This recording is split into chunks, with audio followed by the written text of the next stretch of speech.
Hi everyone, welcome to another Into the Void Real Review, in which I review Gran Turismo. Now, I was able to attend a fan event where I was able to view the movie early ahead of its August 25th release.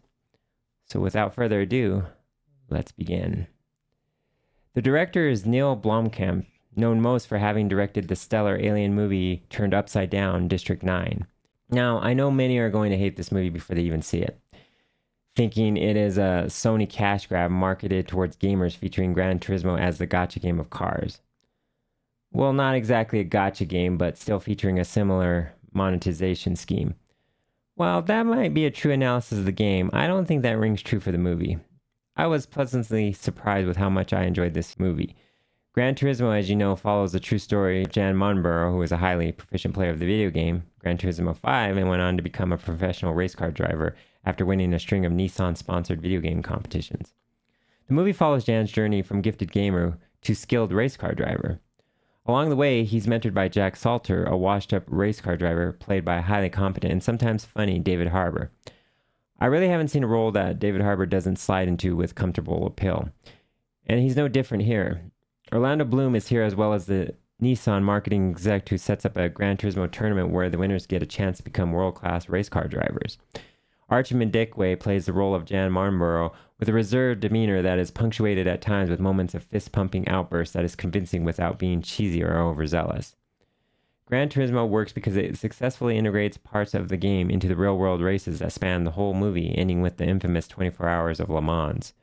There are cool time-lapse scenes where you see Jan in his car with it exploded, showing all the parts, and then coalescing into a real-world race car while driving white-knuckled during a race.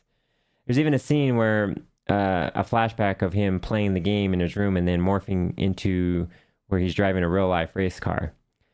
The racing in general is top tier and is convincing in its portrayal of what these drivers must endure. You feel the danger that is ever present when these drivers must tame the power of these machines as they turn a tight corner at unimaginable speeds. This isn't your grandma's Sunday driving by a long shot. A crash scene that threatens to end Jan's racing career is the chilling antithesis to the adrenaline that courses through one's veins when rounding a corner with surgical precision. What also works is the relationship you feel between Jan and his father, played by Jimon Honsu. In the early going, Jan's father isn't really on board with what he is doing with his life, seeing his time perfecting his skills in Gran Turismo 5 as a huge waste of time. He wants him to get his head out of the clouds and into reality, and to be more like his successful athletic brother.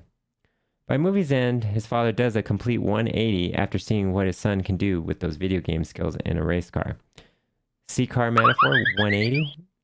There is one very touching scene between a father and son that plays out before Jan races the 24-hour Le Mans that had me tearing up a little. This, along with the adversity that Jan must face after a near-fatal accident when she kills a spectator, lend a huge and unexpected emotional weight to the expected feel of the visceral race scene sprinkled throughout. In addition, if you like a good underdog story where the main character comes out on top, then this movie will not disappoint, especially if that underdog has a soft spot for Kenny G or Enya to get him in the zone right before a race. Who can't get behind someone like that? Gran Turismo has a message that is straightforward but no less powerful just because it stays between the lines. Jan knows how to win because he knows how to drive his own line, and not the one the game tells him to drive. After he moves from the confines of the digital world to the real world of the race car, he learns that if you're going to race your own line, you must not second-guess yourself. You must commit.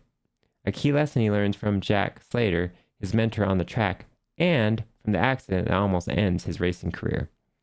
Life will try to sway you off your line, but you must not give up. You must drive your own line in this thing we call life, or risk losing a piece of ourselves in the process. Gran Turismo is good stuff, and one of the better video game movies out there. I gave Gran Turismo a 9 out of 10, and the winning checkered flag across the finish line.